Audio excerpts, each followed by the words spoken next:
The makeup was out of this world. The way she pinched Jazz's nose. Where did the nose go? Where did the nose go? Hey you guys, this is Rupaul Mega, and you are watching Hey Sis TV. Now I hope you're ready to get your life. I hope you're ready for these thoughts. I hope you're ready for these opinions, and I hope you're ready for this tea. Cause you're all gonna get it on Hey Sis TV. Hey boys and girls, and all my non-binary folk. This is Rupaul Mega, and you are watching Hey Sis TV. Now before we get into this meal, girl, I need you to do a couple things for me. I need you to subscribe to the channel, like, share, and comment on this video, girl. I'm not toying around with you. A quick shout out to my new subscribers. Shay Kool-Aid earlier this week retweeted a video of mine, and I got a lot of support and a lot of feedback from a lot of her fans, and my subscribers went up, my followers went up on Twitter and on Instagram, so I appreciate you guys. I hope you guys are enjoying these reviews. Thank you so much. And you know what we're all here for. We're here to review RuPaul's Drag Race, Season 12, Episode 10. Can you believe that we're basically at the end? This is top 6, girl. We're here. Now, in the beginning of the episode, the queen sat around and mourned the elimination of Widow Von Du. Now, some of these girls are starting to feel the heat of this competition because a lot of the girls out here winning and striving and getting on the top of the challenges, and some of them are like Crystal and Jackie Cox have not won a challenge yet, but Crystal has been trending up and Jackie, baby, has been trending down. So hopefully in this episode, Jackie steps it up, because I really love Jackie. I think Jackie is a very interesting queen, so I really want her to do well. So we'll see in this episode if Jackie steps that pussy up, girl. Now, this week's Maxi Challenge is one of my favorite challenges from RuPaul's Drag Race, and that is the Makeover Challenge. This week, the queens had to make over RuPaul's Drag Race superfans. Now, these women that were chosen to do the makeover had no idea that they were supposed to get makeovers. They came into WOW Studios thinking that they're going to be in the audience for a performance from RuPaul's Drag Race when they walked in, and they are basically test dummies. So this should be very interesting. I loved the energy that these girls brought to the show. So let's see how these girls stacked up to each other. Now with the challenge, Jada Essence Hall was last week's winner, so she got to pick which Drag Race superfan got with which queen.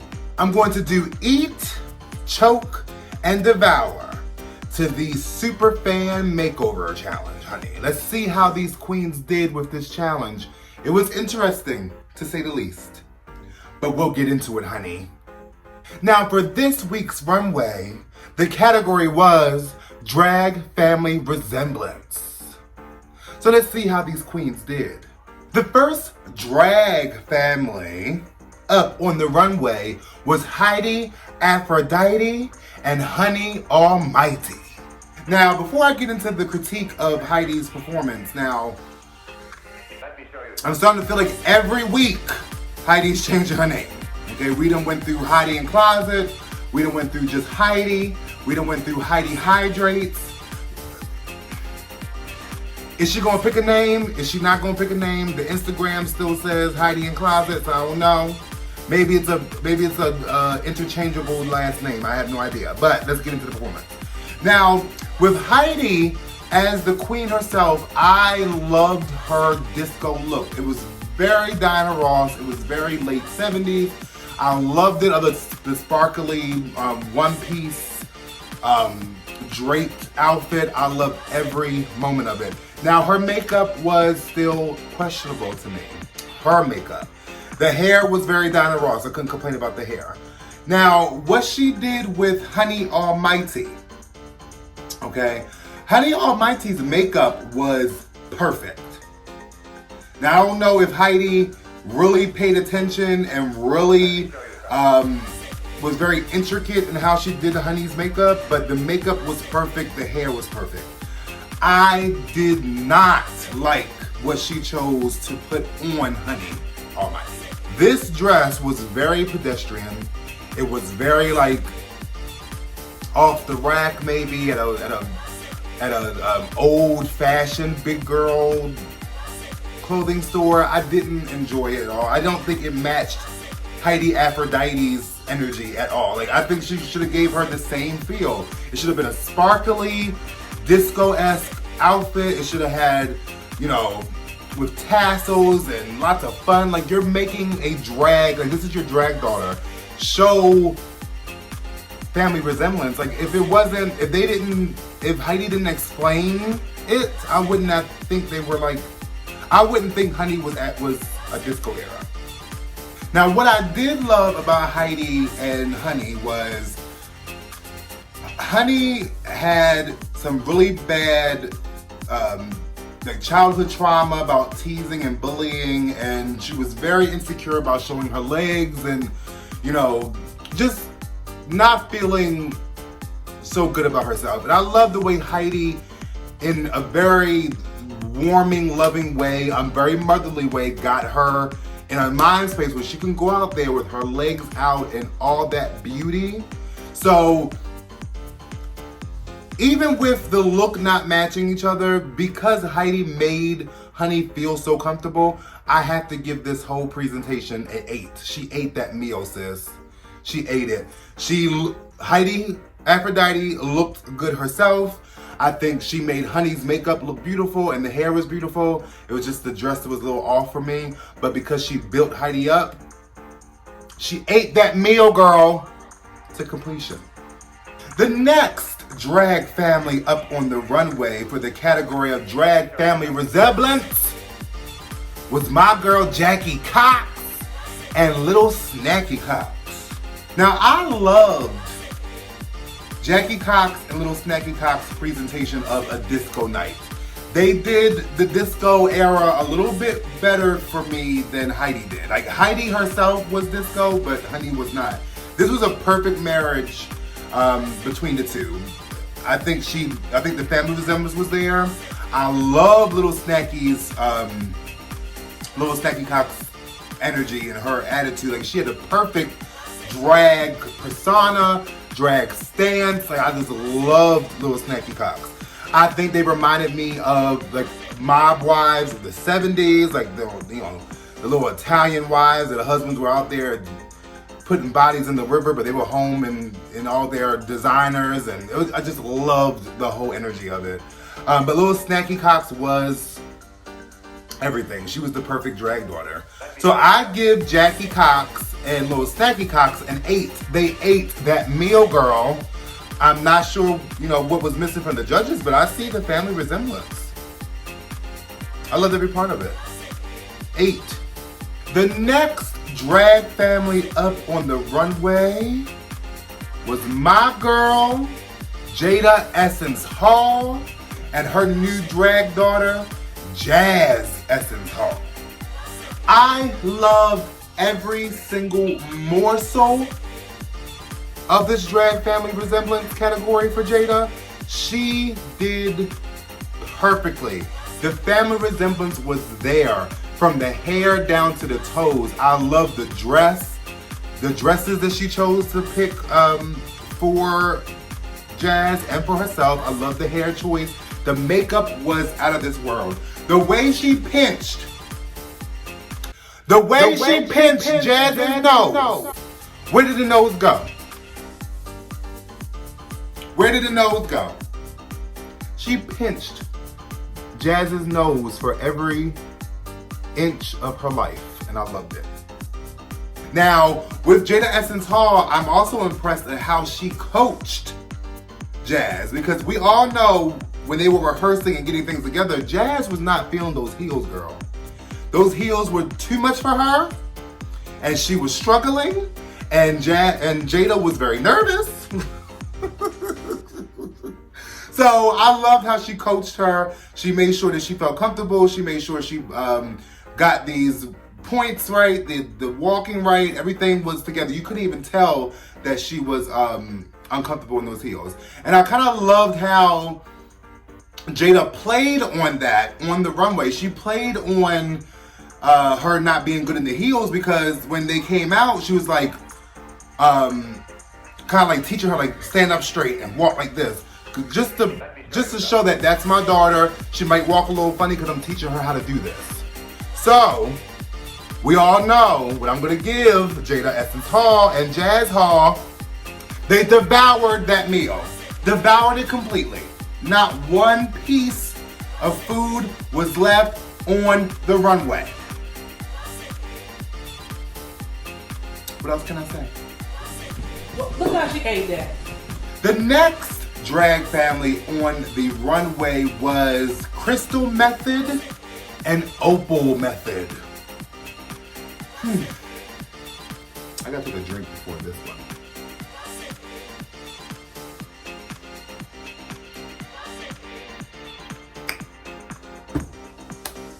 Okay, so now if you watch my reviews, you know I love me some Crystal Method. I think Crystal Method is everything, but I did not like this drag family presentation that she gave. I didn't like it. It was just too much for me. I didn't read troll. I think she was going for like a troll look, I guess, but it wasn't giving me troll. It was just giving me like insane clown posse. It was giving like deranged, overly happy clowns. I'm not sure. I just didn't like it. I didn't like it. I knew I wasn't gonna like it when I saw Crystal Method doing her makeup in, backstage in the workroom. I didn't like it. Opal was amazing. I loved her energy. She was fun. She was kooky. It was kooky. It was definitely interesting, but I didn't like it. I didn't like it. It was just a little bit too much for me.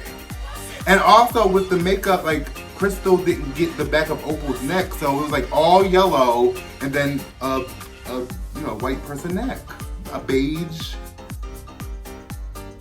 neck. It was like The Simpsons, but like weirder. And plus, I didn't get the were they like doing the ring finger saying they were engaged to each other? Because I thought it was supposed to be your drag daughter, not like a partner. So I was a little confused by the engagement, like showing you my ring. Like, was she showing him the ring saying she's getting engaged? I'm not sure. Whatever it was, I didn't like it. I don't like the engagement. It was weird. Didn't make any sense. I don't know what to say. So I give Crystal Method and Opal Method a choke. It choked for me. I loved how their energies matched. They were both like kooky, fun, positive queens, but I didn't like the presentation, girl. It was a choke. Sorry, Crystal. Now, I know, okay guys, out of all fairness, I know that we are not considering Sherry Pie in the show, but I think out of respect for Janet the Planet, the makeover recipient of Sherry Pies, I'm going to give a brief critique of Sherry Pie, and Tiramisu was her drag name. Now, I love the presentation. I love the 1950s diner-esque look of it all. I think Tiramisu was a wonderful participant in this challenge. She gave a lot of energy, and you could tell she was really enjoying herself, and she really put herself in that space of being a queen, being a fun drag queen. So I appreciated that presentation. I think Sherry Pie did really good with with getting Janet the Planet, aka Tiramisu, where she needed to be as far as a drag queen, and she did amazing. So that was my brief critique of Sherry Pie. I just did it because of Janet the Planet's participation. I didn't want to leave her out because she did really well. So Tiramisu ate that. How about that? The next drag family on the runway for the category Drag Family Resemblance was Gigi Good and BB Bad. Now with this presentation, I really think Gigi did well with doing the family resemblance, okay? She did the challenge, all right? They both had very distinct looks that matched each other. One had white, one had black. The makeup was right, the hair was right. It was just a little lazy for me. It was just like she threw something on BB Bad and threw something on herself and put a hat on and went on the runway. I don't think it was well thought out. I think Gigi Good thinks because she's won like 3 challenges in a row, I think it was in a row, that everything she touches is going to turn to gold no matter how hard she works. So I think she's kind of just like, she's trying to skate by and win at the same time, which is not gonna happen, girl. You also have to step up just like the rest of the queens are. It's time for you to step up, Gigi. Now we all know, if you look at my past reviews, I love Gigi. Gigi has gotten lots of devour and lots of toots from me. I love her. But I'm gonna need her to step it up because these other girls are coming up on you, girl. Jada is at your neck. Heidi is at your neck.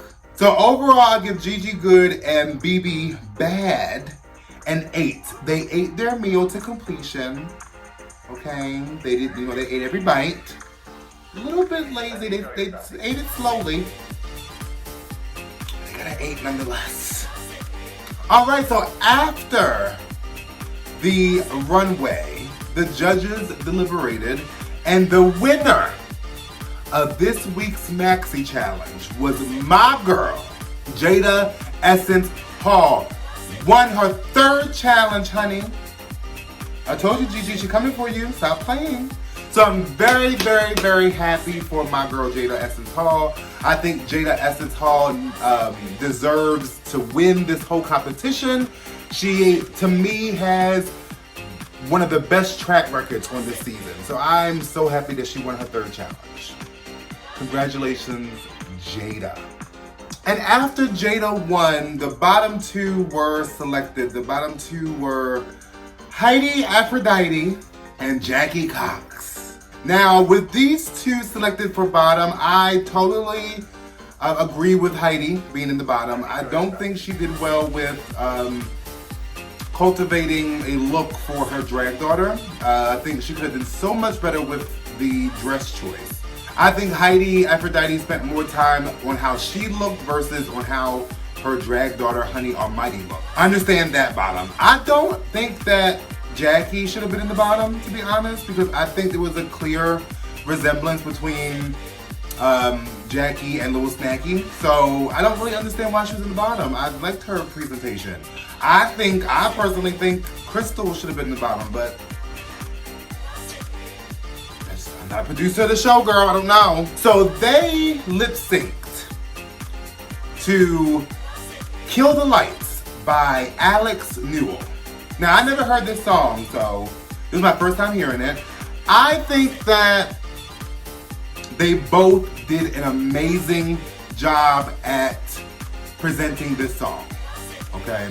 I love the way Jackie was very theatrical, very entertaining, had lots of personality in her lip sync. I like that she had a story behind her lip sync. Like she was playing like a crazy lady that was telling this person how much she wants to love them and feel on them, but like in a crazy way. The person's actually scared of them versus being attracted to it. So I really, really loved the way Snacky Cox did her lip sync.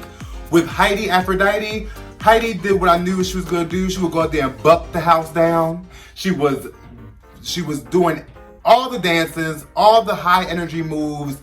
She was really giving that feeling of the song, that high energy disco feel. So I really loved the way Heidi presented her lip sync as well. I was really hoping for a double Shantae You Stay.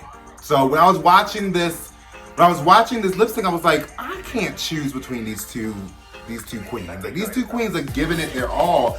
These two queens are one of my favorite queens, are two of my favorite queens. So I was praying, I was literally like this at my TV, like, please let it be a double Shantae You Stay, please. And the drag gods,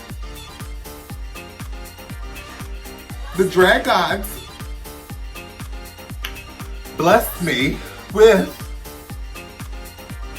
I'm sorry, a double Shantae.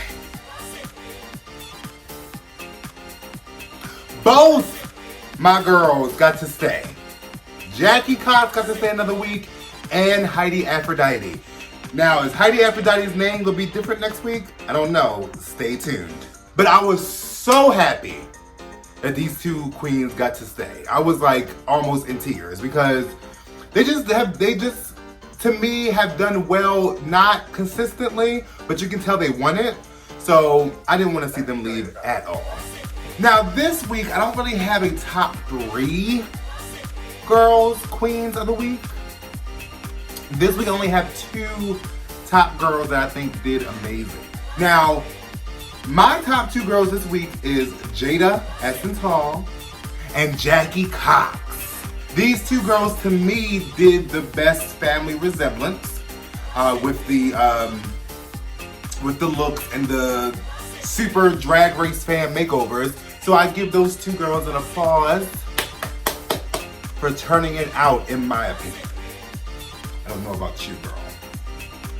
Alright guys, that has been my review of RuPaul's Drag Race Season 12, Episode 10.